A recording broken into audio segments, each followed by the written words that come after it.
conversando con dos congresistas. La señora Marisa García nos ha hecho saber que no puede venir por razones recientísimas vinculadas a su salud. Lamentamos y le deseamos un prontísimo recuperación. Estamos hablando sobre un tema delicado que es el eventual desafuero de 3 congresistas, entre los cuales Kenji Fujimori, el más votado de todos. Pero esto se produce en un contexto un poquito nublado en el Congreso porque hay polémicas en torno a otros temas. Sí, claro. Hubo una denuncia por unas compras que sorprendieron a algunos, de televisores en particular, pero también otros objetos, de mecedores, triturapapeles, etcétera. Interrogado sobre esta compra, el señor Galarreta dijo que en una anterior gestión presidencial se detuvieron compras, aludiendo a Luz Salgado, pero que en las suyas se harían porque eran necesarias y que más bien tomarían medidas para aprobar una ley contra los mermeleros. Si hay periodistas mermeleros, deben haber los corruptos como en todas las profesiones, hay un marco normativo para sancionarlos. ¿Por qué es necesario que el presidente del Parlamento amenace en buena cuenta cuando se le está preguntando por eventuales críticas que se le han formulado a él con una ley que está destinada a intimidar? He escuchado reacciones ante esto de muchas personas, entre algunas personas conocidas por su sobriedad, como Javier Bedoya, que recordó que ha sido compañero en el PPC de Luis Galarreta durante varios años, sorprendido por esta actitud. De la misma manera, algunos miembros de su propia bancada sugieren que pida disculpas. ¿Qué opinan 2 congresistas sobre este tema? Señor del Castillo. Bueno, la verdad que muy desafortunadas las declaraciones, fuera de lugar. Como fuera de lugar las compras, por demás inoportunas. Además, números raros, ¿no? 70. ¿Usted pidió televisores? No, yo no. ¿No estaba en la lista? Nosotros no, a nosotros, que damos fe acá, no hemos pedido nada. Yo no he pedido nada. Además, 60 televisores, son 130 congresistas. O sea, la mitad. ¿Quiénes son 60 en el Congreso? ¿No es cierto? 76 frigobar. Habían varios que habían pedido 2 televisores. Seguramente, yo no he pedido nada. Ahora, el frigobar no tiene nada de malo si es que realmente se necesita, porque si estás mucho rato en la oficina, necesitas pues tener bebida, no sé, lo que se necesita, ¿no? Es verdad. Además, a veces en la oficina y estás siguiendo el debate en el canal de Congreso, no estás mirando dibujos animados. Hasta tu almuerzo lo tienes que poner en un lugar para que no se malogre, o sea, eso no me parece grave, ¿no? La declaración del señor Galarreta es equivocada, ¿no? Yo pensé que ayer iba a ser una rectificación, lamento que no la haya hecho, pero debiera hacerla, ¿no? ¿Se le puede exigir como Congreso? Porque finalmente es el presidente del Congreso, no lo ha dicho a título personal. Y en ese sentido ustedes son representados por él, ¿no? Yo diría que, yo preferiría decir, quisiera invitarlo a que se rectifique, porque él representa al Congreso, ¿no? Entonces todos quedamos un poco magullados por televisores y cosas y aparatos con los cuales no tenemos nada que ver, ¿no?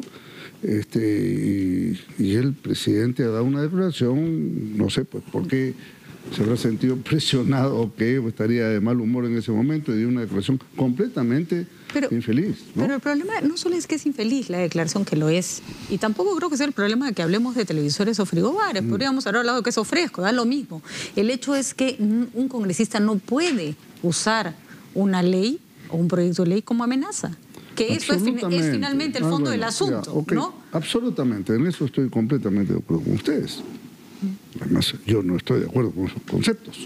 Yo firmé como primer ministro una ley de regulación de la publicidad estatal. Entonces, una cosa es regular la publicidad estatal, eso lo hicimos en el año 2006, y otra cosa es prohibirla. Son 2 conceptos completamente distintos.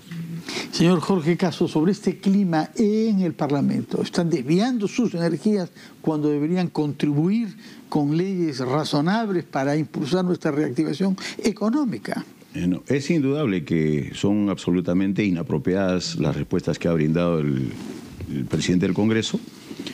Sin embargo, frente a ello tendríamos que decir que de manera particular, no solamente en el Congreso, nosotros hemos recusado las formas como se gastan, y lo hemos dicho también en la Comisión de Presupuesto, no solamente en el Congreso, sino en todo el Estado peruano, en todos los ministerios, el Poder Ejecutivo, el propio, en todo el Estado, para no ser ya muy amplio en el sentido se tienen una serie de malversaciones, se compran cosas que no resultan tampoco, e inclusive sobrevaloradas. Eso es lo que está sucediendo en el Congreso, es un fiel reflejo lamentable de lo que está sucediendo en la administración pública. Sucede en los gobiernos regionales, en los gobiernos locales, y que nosotros, en su debida oportunidad, en el año 2016, cuando estuvimos en la Comisión de Presupuestos, justamente hicimos la observación ante el Ministerio de Economía y Finanzas para replantear los presupuestos, e inclusive porque ya se tiene un formato realizado de N cantidad de años, no sé cuánto, 20, 30 o 50 años están trabajando con el mismo formato, y gente que no conoce mucho de presupuestos. Ellos conocen sí de presupuestos, lógicamente, como se ha venido trabajando, pero hoy se trabaja con otras metodologías. Y lo que es grave, ¿sabe por qué? Porque nosotros hemos estimado que por lo menos ahí habría un ahorro en estas condiciones de aproximadamente 10.000 millones de soles, solamente reestructurando los presupuestos en todo el sector público. Bueno, el gobierno va justamente en la línea de austeridad, y sería bueno coordinar estos esfuerzos. Estamos de acuerdo. Sin embargo, el congresista Kenji Fujimori dijo el día de ayer que en algún momento se habían asignado 2.500 soles para apoyo logístico, fue el término que utilizó. ¿Cuántas de estas asignaciones, cuyos nombres no sabemos muy bien a qué se refieren, se van sumando a los sueldos de los congresistas? ¿Qué quiere decir apoyo logístico? ¿Por qué de pronto se les dan 2.500 soles más? No tengo idea qué cosa quiere decir. Yo podría explicarlo en la medida siguiente. Quiero entenderlo porque no ha sido tan explícito, pero quiero explicar en el sentido siguiente. Fue una observación que le hicimos con el congresista Mulder. Eso hace aproximadamente el año pasado, como en agosto o septiembre, porque esto está vinculado a las semanas de representación que se tiene. O sea, es un gasto que nosotros dijimos que era necesario, que no era necesario que todos los meses se vaya a hacer, digamos, semanas de representación, sino que esto podría alternarse cada 2 o 3 meses porque era muy asfixiante y se dejaba el trabajo con el Salacá. Frente a esta situación, fue una propuesta que conversamos y que lamentablemente no tuvo mayor eco, pero al final de cuentas, ¿qué pasó? Como consecuencia de ello se asignó una cantidad de 2.000 y pico de soles para los gastos de representación. No gastos de representación, sino para la semana de representación. Y con eso prácticamente se callaron todos. Pero esto es un gasto, perdón. No vamos tan rapidito. Ustedes tienen un presupuesto asignado por gastos de representación. ¿A qué viene sumarle 2.500 soles por apoyo logístico para los gastos de representación? No exactamente es que estos... Mire, aquí hay que diferenciar. Nosotros tenemos un sueldo que aproximadamente llega, en términos líquidos, 10.500 soles mensuales. Aparte de ello, tenemos una bonificación casi cercano a los 1.000 soles, que nos dan de manera libre para cubrir todos los gastos. No son gastos de representación, son gastos para todo, y si uno viaja tiene que gastar de todo eso. De igual forma, para esta semana de representación se asignó. Sí, pero ustedes no ganan 11.000 soles, pues. Ustedes ganan 17.000 soles. ¿De dónde salen los 6 siguientes? Es que hay una parte que se les juntó al suelo. Justamente, a ver, congresista Castro, no sé si usted estuvo el gobierno pasado en el Congreso, pero justamente, no me puede acá negar el doctor El Castillo, para no estar con esto de los gastos que venían, iban y venían, se les colocó todo en el sueldo y de ahí, por todo concepto, vayan y gasten lo que tengan que gastar. Entonces, ¿por qué además 2.500 soles como gastos de representación? Es justamente para esa semana de representación. Eso debe salir del sueldo. Por eso era de que justamente el problema está que estos gastos de representación se han universalizado. Así no salgan, y eso el día de la semana pasada me hizo la corrección desde la tesorería. Les ha estado informando en la tesorería que eso es solamente viable para las personas que salen en representación. En el caso de Lima, y Kenji Fujimori tiene toda la obligación de entregar una cosa porque no va a la semana de representación. Así vayan, de cuando acá se le asigna... Bueno, en fin, lo cierto es que usted está tratando de justificar así un gasto que en realidad no tiene mayor sentido. Apoyo logístico. Listo, mañana ponemos sal y pimienta, 3.000 soles más. No, cuando va a provincias va con un equipo, por eso decíamos, va con un equipo de personas, 3, 4, 5, para hacer representación. ¿Para qué? O sea, nosotros cuando salimos de comisión vamos un periodista, un camarógrafo, punto final. Justamente esa es la discrepancia, que justo con Mauricio Mulder llama la atención sobre ese que usted tema. Defienda algo que el que recibió ese cheque, que es Kenji Fujimori, considera objetable. Hay otro tema, sin embargo, que quisiera conocer su opinión, que es el control de las cooperativas. En un país donde hay lavado de activos, hay narcotráfico y hay el BRAEM, estamos discutiendo de algo muy importante. Y en la Comisión de Constitución ha aparecido la idea, formulada por Úrsula Letona, que las cooperativas sean controladas, pero no por la Superintendencia de Banca y Seguros, sino por una entidad diferente que debe crearse. Opinión sobre este punto. Fíjese, a dos especialistas del tema, porque usted en Tacna ha tenido que ver con eso. En la Comisión de Economía hemos aprobado un proyecto de ley para que la SBS, la Superintendencia de Banca y Seguros, asuma el control y supervisión de las cooperativas. Pedido que ha hecho la SBS hace mucho tiempo, ¿no? Y además el dictamen nuestro es de mayo del año pasado, o sea, tiene un año, que no lo ponen en el Pleno del Congreso. Ponen una serie de leyes declarativas. El otro día pedían que aprobara, no sé, cosa el caballito de Totora, me parece muy interesante, pero yo no estoy para firmar ni votar esas cosas. Pero en cambio, esto del tema cooperativa está postergado. Además, como bien sustentó ayer el congresista García Belaúnde, la congresista letona había recibido un préstamo a una cooperativa. No debió ya presentar la ley.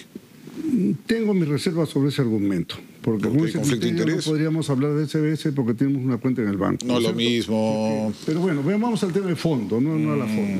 El tema de fondo La forma es que importante. se ha presentado un proyecto de ley de reforma constitucional que puede ser muy bueno, muy interesante, pero el verdadero objetivo, creo yo, es impedir la aprobación de la ley regulatoria. Por Es la muy SBS. grave lo que nos dice, merece que robemos un poquito al próximo bloque después de la pausa y escuchemos al especialista en cooperativas de Tacna, señor Jorge Castro, sobre este punto también, porque lo que ha dicho Jorge del Castillo es verdaderamente algo, como dice él, de fondo. Primero, la pausa.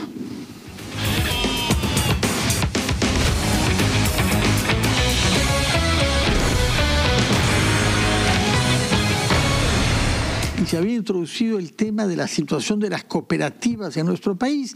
Desde hace años que desde diferentes voces se pide que sean sometidas al mismo control que los bancos, a la Superintendencia de Banco y Seguros. Estamos ante una situación legislativa inédita frente a esto. Y el señor Castro, todavía del Frente Amplio, debía explicarlo.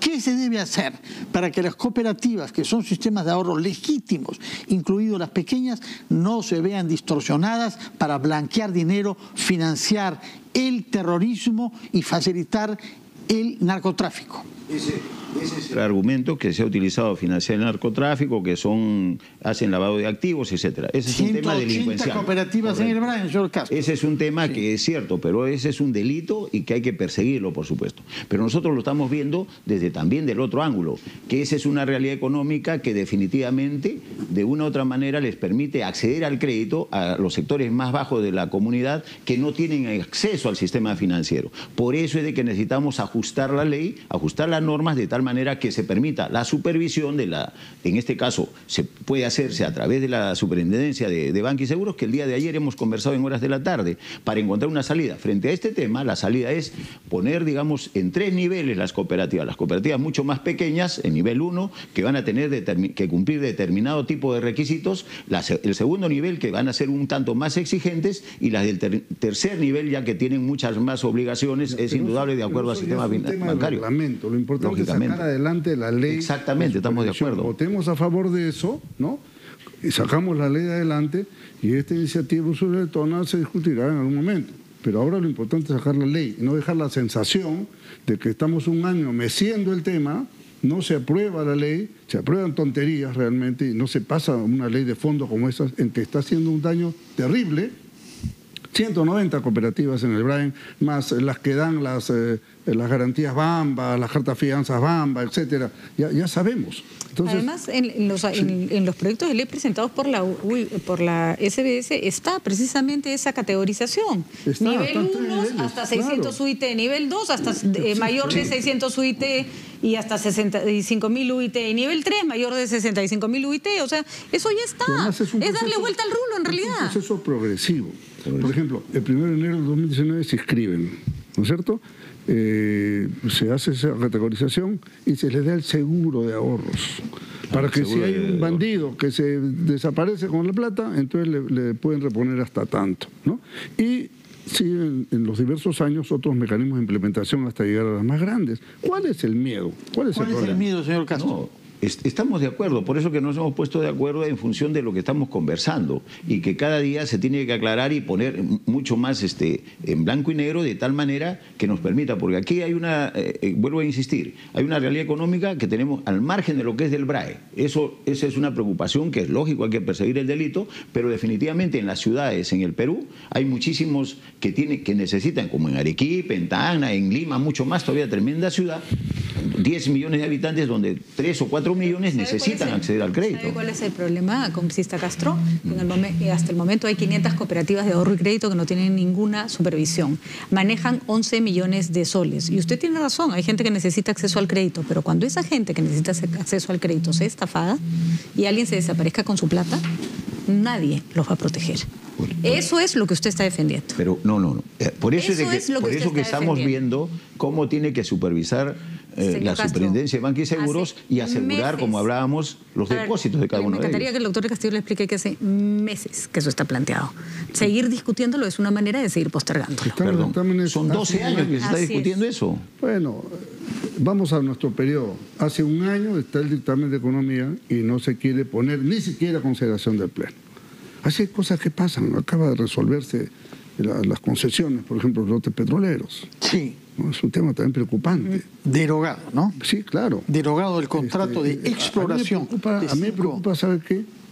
Esta actitud reactiva, ¿no? Y débil, ¿no? Gritan unas cuantas personas, entonces desaparecemos los otros. Yo diría que hasta cobarde, ¿no? Del gobierno. ¿Y qué hacemos? Yo digo, ¿y qué hacemos? O sea, eran concesiones ya otorgadas y en el Perú existe explotación petrolera en el mar. Te vas a Cabo Blanco y estás, ¿no? Lo ves, existe. Ahora, que tienen que tener estándares ambientales, no tengo ninguna duda. Yo he combatido esas cosas, ¿no? Hasta enjuiciado yo a empresas que han hecho derrames petroleros. Pero de ahí a decir, oye, no exploramos nada, cuando hay contratos de exploración en otras partes del... Además, lo más curioso es que se ha gastado $5.000 millones en Talara para una refinería y no hay petróleo en el país. Ahora, por supuesto, o sea, la lógica, no faltará una gente que saldrá y dirá, no hay que hacer nada porque eso es para las transnacionales. El Perú importa, me parece que como $5.000 millones anuales de petróleo, ¿no? Produce solamente 40.000 barriles. Si no y consume más de 200.000. Bueno, es terrible. Entonces, nosotros tenemos que depender de la importación de petróleo de Ecuador y de otros lugares, cuando podemos tener nuestro propio recurso. Me gustaría aclarar sobre el tema de cooperativas que el señor Castro cree que lo que hacen es defender a los más pobres. 158 cooperativas de ahorro y créditos están solo en el BRAEM y 134 de las cooperativas en el BRAEM no tienen ninguna supervisión. Así que ¿a quién estamos defendiendo? ¿A quién estamos defendiendo? En fin, veremos entonces cómo... Una pregunta, perdón. ¿Usted es Jorge Alfonso Alejandro del Castillo Galvez? Sí. ¿Se ha pedido televisor?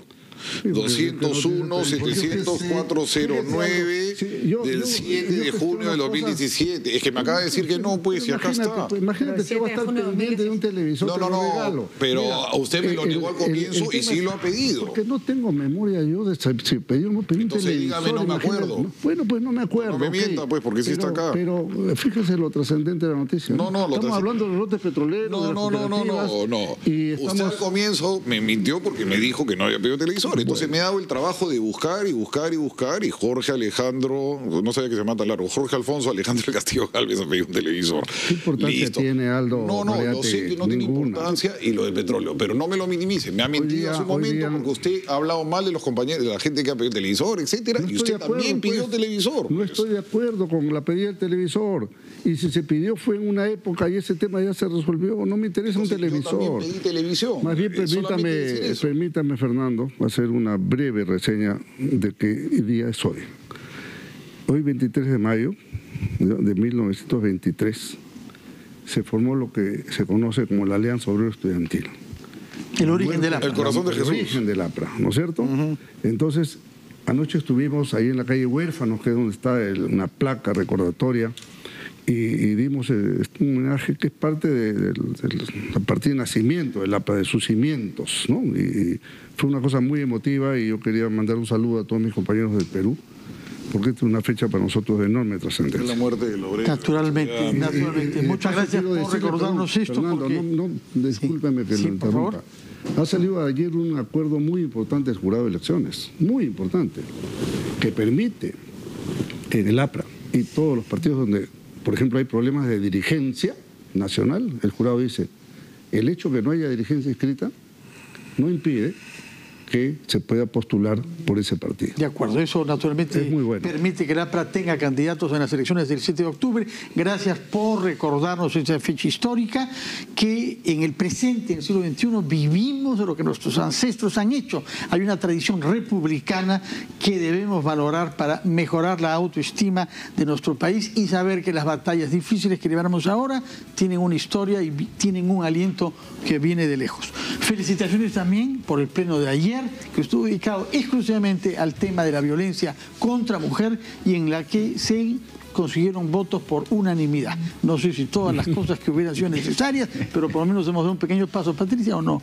No le gusta. Yo no, tengo que revisar todo lo que se aprobó, pero hasta donde he visto mucho de lo que se aprobó es redundante y no es por ahí por donde tenemos que caminar. Bueno, en todo caso que nos haga, Patricia, que nos haga llegar algunas definitivamente para... Si me escuchara todos los días encontraría todas las críticas que tengo, pero se las voy a hacer llegar de todas maneras, no se preocupe, con el mayor de los gustos. No, nosotros, particularmente yo soy bien receptivo. Yo sé, lo que pasa es que no está mal y me parece fantástico que hayan dedicado un día a eso, pero... registro sobre los agresores está en camino. Hay un montón de cosas que es favorecimiento a cualquier persona que pueda involucrar en trata de personas. El término favorecimiento para lo único que ha servido es para meter a un montón de gente presa sin mayores explicaciones. Hay cosas mucho más importantes que se tienen que acotar mejor. No, es indudable que ustedes tienen una experiencia amplia sobre esto y nosotros tenemos que ser receptivos a todas las inquietudes. Ahora, han aprobado que a las mujeres se les consideren laborables los días de descanso prenatal y postnatal para el reparto de utilidades y los aplaudo de pie. Eso está absolutamente bueno. Felicitaciones por ese punto. Yo retiro las que presenté en general. Muchísimas gracias. Muchísimas gracias. Estamos hablando de personas nacionales. Lo agarré la mentira, pues mala suerte. Muchas gracias por su presencia y no le quitamos más tiempo que la patria los espera en el Congreso de la República. Muy buenos días, señores congresistas.